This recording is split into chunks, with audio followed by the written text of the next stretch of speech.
여러분, 행복을 위해서 우리가 필요한 것들이 뭐가 있을까요? 어떤 분은 돈, 건강?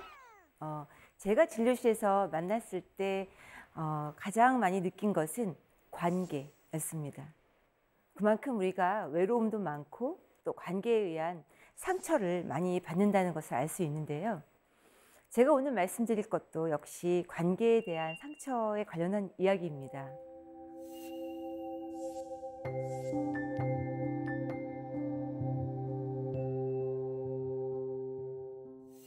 제가 진료실에서 가장 많이 듣는 질문 중에 하나가 저 정상인가요?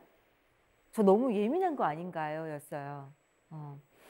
제가 그분들의 이야기를 들어주면서 할 수 있었던 거는 사실 그분들의 편이 되어주는 거였는데, 이야기를 듣다 보면 진료실에 오는 분들은 피해자가 많았어요. 정말 그 사람들의 정서적인 어려움을 가져다 준 그런 가해자분들은 버젓이 집에서 잘 살고 있고, 저를 찾아오는 분들은 어떤 정서적인 착취를 당한 또는 억울한 심정을 가진 그런 피해자분들이 많이 정신과를 찾습니다.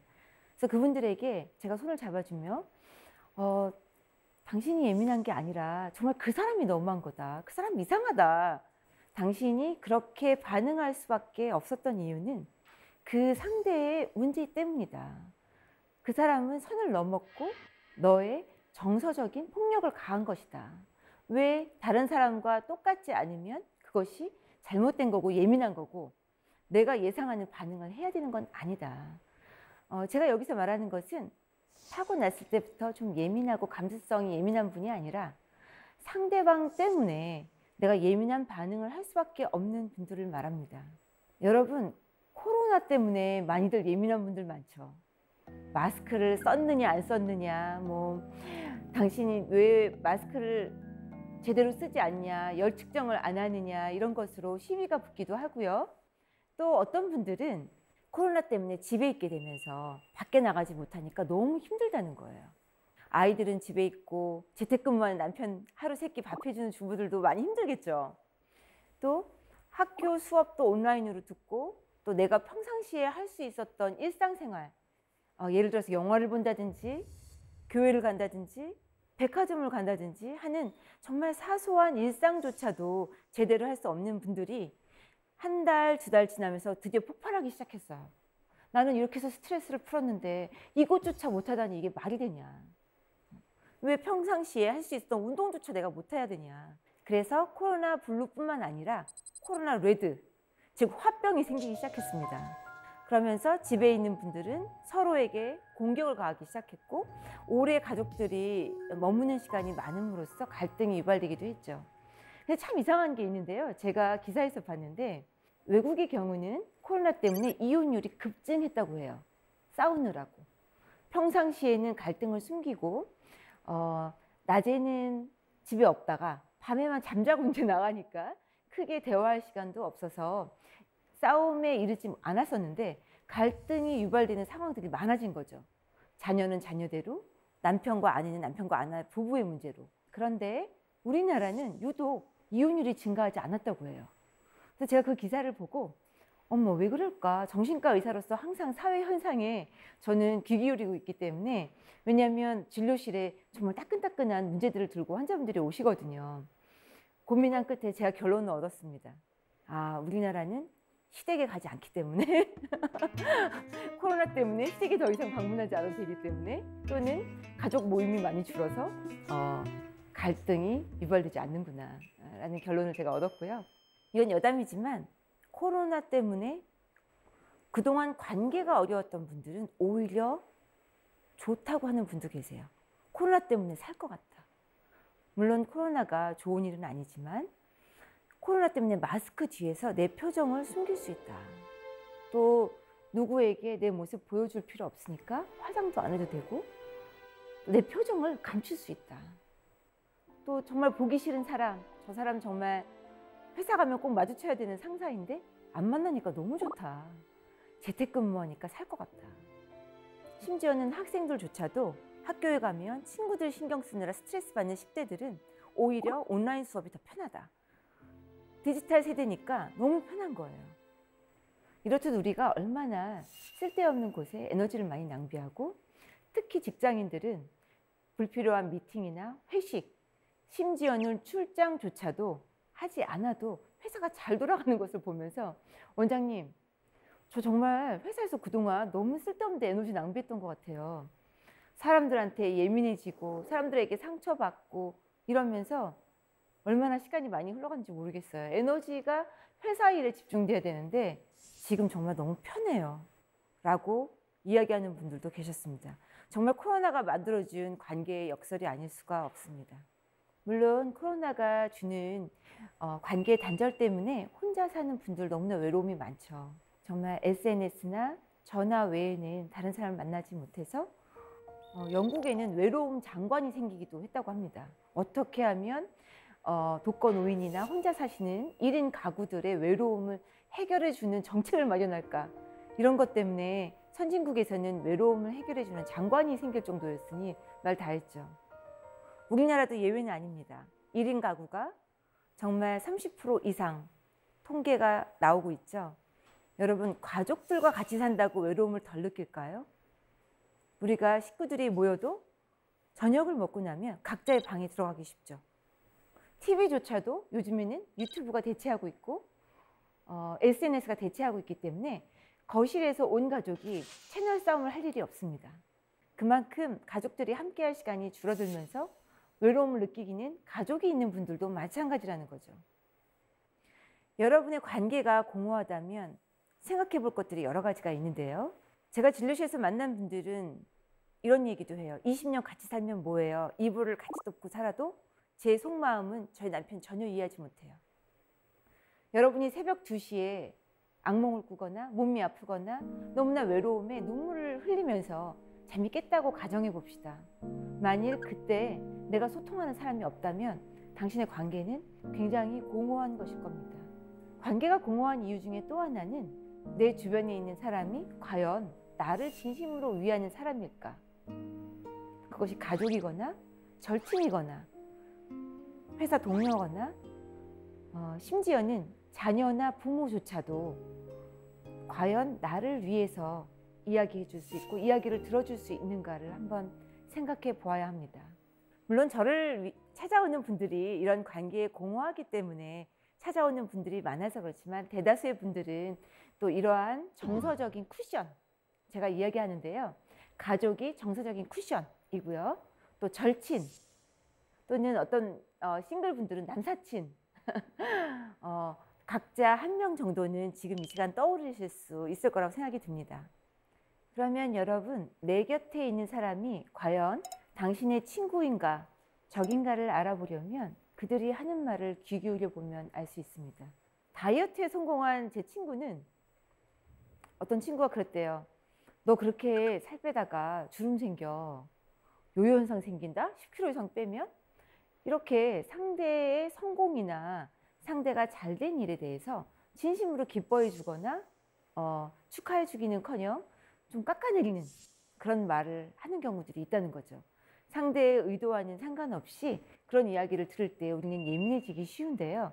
그 사람들의 속셈은 무엇일까요?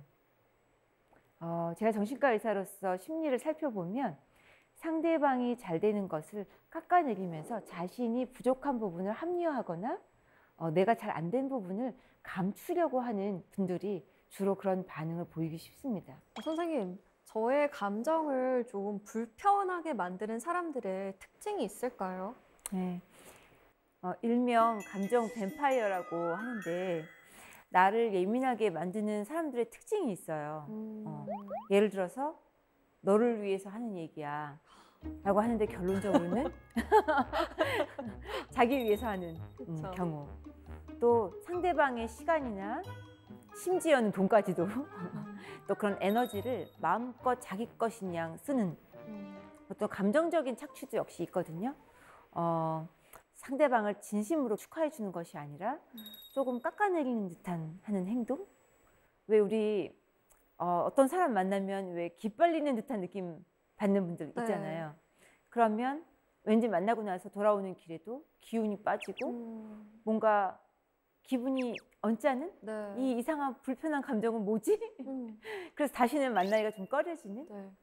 그런 분들이 사실은 그리고 상처는 가장 가까운 사람에게 받는 겁니다. 그래서 잘 모르는 사람들에게 받는 것이 아니라 가까운 가족, 심지어는 자녀나 부모, 또 절친에게도 받게 되는 거죠.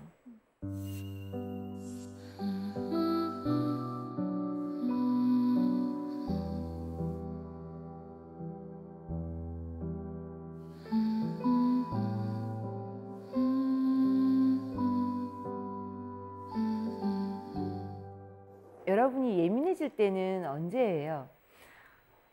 저는 누군가에게 공격을 당할 때 우리가 예민해지는 것, 그것을 말씀드리고 싶어요. 우리가 횡단보도 앞에 이렇게 서 있다고 가정을 해보세요. 그런데 어느 누가 와서 따귀를 딱 때렸어요. 그러면 정상적인 사람들은 다 화가 나거나 당황해하죠. 마찬가지로 갑작스럽게 우리에게 공격을 가하거나 나의 어떤 심리 상태에 안정을 깨트리는 그런 경우가 생긴다면 우리는 몹시 당황하거나 예민해질 수밖에 없는 겁니다. 그래서 우리의 예민한 반응은 지극히 정상적인 거에도 불구하고 상대방에게 너 왜 이렇게 예민하게 굴어? 또 시작이다. 부부싸움을 할 때 그런 얘기 많이 들으시죠? 이리 와서 얘기 좀 해. 그러면 또 예민하게 또 저런다. 이제 그만하자. 이런 이야기를 많이 듣습니다. 저도 얼마 전에 혼자 되신 어머님을 모시고 여행을 다녀왔는데요. 제 딴에는 효도를 했다고 생각하고 마지막 여행 돌아오는 길에 어머니에게 예전에 엄마가 이렇게 말한 거에 대해서 난 좀 그때 그게 아닌 것 같더라고. 이렇게 그냥 허심탄회하게 말했었거든요. 근데 어머님이 준비가 되어 있지 않으셨는지 갑자기 발끈하시면서 너 그 얘기를 이렇게 예민하게 얘기를 하니? 그래서 서로의 관계가 무척 돌아오는 게 냉랭이고 본전도 찾지 못했던 그런 경우가 있었습니다. 여러분, 이렇듯이 관계는 굉장히 어렵고 또 상대방이 내가 생각하는 것과 동일하게 생각하지 않는 경우들이 많이 있습니다. 이런 불편한 감정의 정체들은 사실은 상대방이 나의 선을 넘어왔다는 것이고 굉장히 정상적인 반응임에도 불구하고 이것으로 인해서 자책을 하기가 쉽고 나는 예민한 사람이라고 스스로 단정짓기 쉽습니다. 이런 경우에 나 자신을 지키는 방법들이 필요한데요. 나 자신을 지키기 위해서는 사회적 거리두기처럼 심리적인 거리두기를 갖는 것이 중요합니다. 여러분, 이게 심리치료의 한 가지 방법인데요. 우리가 상처를 받으면 첫 번째 반응이 뭔지 아세요? 아 뜨거! 하는 겁니다. 아 뜨거 하는 경우에는 이성적인 판단을 내릴 수 없고 뇌에서는 알람이 울리게 되어 있어요. 우리 심장은 쿵쾅쿵쾅 뛰고 얼굴은 시뻘개지고 당황하게 되는 그러한 자율신경계 반응이 일어나죠. 이것은 내가 예민해서도 그렇지 않고 자율적으로 우리 심박동수가 올라가는 지극히 정상적인 반응입니다. 그래서 저는 이런 사회적 거리두기처럼 요즘은 이 컨셉을 말씀드리면 참 이해가 빠르시더라고요. 마스크를 쓰듯이 나를 최우선으로 보호해라. 그러기 위해서는 정서적으로 착취를 가하는 그 감정의 뱀파이어, 여러분 각자 한 명씩은 있으시죠? 그 사람과 조금 더 거리를 둬라. 그것이 물리적인 거리가 됐든 연락의 횟수를 줄이고 그 사람의 근황을 좀 덜 듣고 SNS에 찾아가서 그 사람이 어떻게 지내는지 보는 것도 좀 줄이고 어떠한 거리두기를 한다면 좀 더 자신이 상처받는 것을 예방할 수 있습니다. 또 한 가지 어떻게 하면 상처를 좀 덜 받을 수 있을까요? 이 질문도 제가 참 많이 듣는데요. 첫 번째 해답은 내가 잘 보이기 위해 노력하는 것이 아닌가, 아니면 잘 지내고 싶은 건가. 시어머니와 갈등이 많은 분이 계셨어요. 그분은 시어머니가 전화하면 심장이 두근두근해서 살 수가 없었어요. 전화벨만 울려도 마치 조건 반사처럼 가슴이 뛰는 거예요. 그래서 어느 날 전화로 김치 좀 해와라. 김장이 했니? 좀 해갖고 와라 하신 거예요. 근데 이분은 갑자기 너무나 그것이 하기 싫었던 거예요. 근데 잘 보이고 싶은 마음에 억지로 그것을 해야 되나요? 아니면 하지 말아야 되나요? 이 갈등 때문에 정신과를 찾아온 분이 계셨습니다. 요즘은 이러한 사람들과의 관계에서의 어려움 때문에도 상담을 하러 오시는 분들이 있는데요. 사실 우리는 대수롭지 않게 생각할 수 있죠. 아니 뭐 그냥 해가면 되는 거 아닌가? 근데 그분에게는 전화벨 소리만큼 두려운 게 없는 거예요. 여러분 그거 굉장히 괴로운 일입니다. 그래서 그분에게 제가 내긴 처방은 어머님에게 잘 보이고 싶은 마음을 좀 내려놔라. 앞으로 30년, 40년 같이 지낼 건데 잘 지내고 싶은 거냐? 잘 보이고 싶은 건가? 그것을 스스로 한번 생각해 보라 그랬더니 잘 보이고 싶은 거래요. 왜? 그분 백그라운드를 살펴보니까 결혼 초부터 반대도 많았고 내가 뭔가 기우는 듯한 그런 집안 형편이었고 여러 가지가 시댁에서 정말 잘 보이고 싶은 마음이 많았던 거예요. 그분의 그런 상황들을 큰 퍼즐 안에서 이해하면서 아, 내가 이것 때문에 더 그런 마음이 생겼구나. 다음번에 진료를 찾아왔을 때 그분이 얘기했어요. 원장님, 제가 김장 해갈게요, 안 해갈게요? 그래서 제가 해가지 말랬으니까 안 해갔겠죠. 저 이번에 그냥 사갔어요. 그런데 어머님이 모르시더라고요. 그렇게 쉽게 해결될 문제인데 제가 왜 이렇게 고생했는지 모르겠어요. 라고 말하시면서 아, 역시 새댁 때부터 조금은 착한 며느리, 좋은 며느리가 되야겠다는 생각을 좀 버려야겠어요. 그렇다고 그분이 뭐 나쁜 며느리가 된 건 아닙니다. 하지만 내가 할 수 있는 그 능력, 내가 할 수 있는 한도 그 이상으로 했을 때 상대방에게 착취당하는 느낌이 들고 스스로도 번아웃이 되는, 너무나 지치고 상처받는 그런 상황이 되니까 그 관계가 불편하고 가기 전부터 진이 빠지고 어머님만 봐도 그 모습이 보기 싫은 그런 상황이 되었던 거죠. 그래서 건강한 관계를 가지기 위한다면 여러분이 세 가지 각오를 할 필요가 있습니다. 첫 번째, 정말 나를 보호해야겠다. 내가 어머니로부터 이런 상처를 받는다면 정말 잘 지낼 수 없을 테니까 내가 이런 상황을 극복하고 나를 보호해야겠다라는 단호함이 필요합니다. 두 번째는 내 생각과 다른 사람의 생각, 남의 생각은 다르다라는 냉정함. 그것을 알 수 있어야 돼요. 어머니는 사실 아무런 생각 없이 김치 했니? 가져와라 라고 이야기할 수 있죠. 그렇지만 어머니의 생각과는 달리 나는 내 김치를 혹시 평가받을 수도 있겠다. 또는 내가 이거 너무 하기 싫은데 어머님 때문에 해야 되는구나. 각자가 동일한 통화를 하면서도 각기 다른 반응과 각기 다른 상황에 처해 있었던 거죠. 그래서 냉정하게 나와 저 사람의 생각은 다르다라는 것을 알아야 됩니다. 또 마지막으로 내가 뭔가 변화를 줘야겠다. 이것을 말을 통해서나 아니면 행동 패턴을 바꿔서라도 변화를 주어야겠다는 결단력. 세 가지가 필요합니다. 제가 뭐라고 말씀드렸죠? 단호함, 또 냉정함, 바꿔야겠다는 결단력. 이 세 가지의 각오를 여러분이 지금부터 마음속에 심어 놓아야 할 것입니다.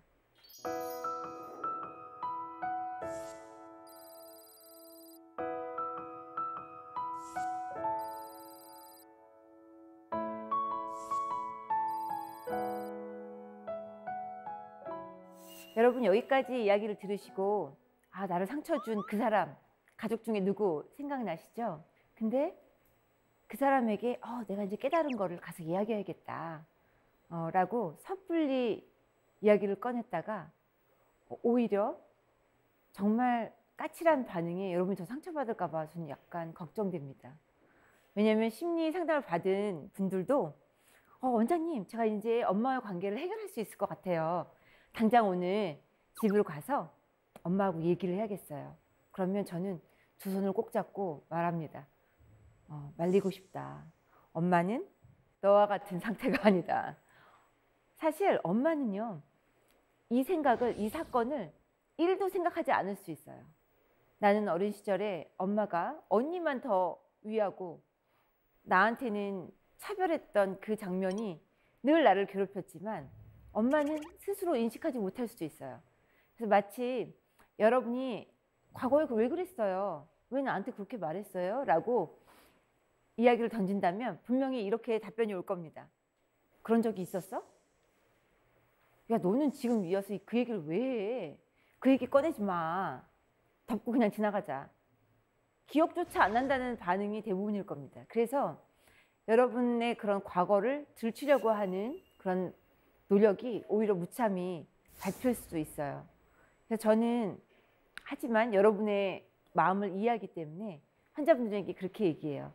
내가 다 안다. 그 상처난 마음, 미해결된 그 과제는 유효기간이 없다. 계속 과거에 머물지 않고 현재 진행형이라는 거죠.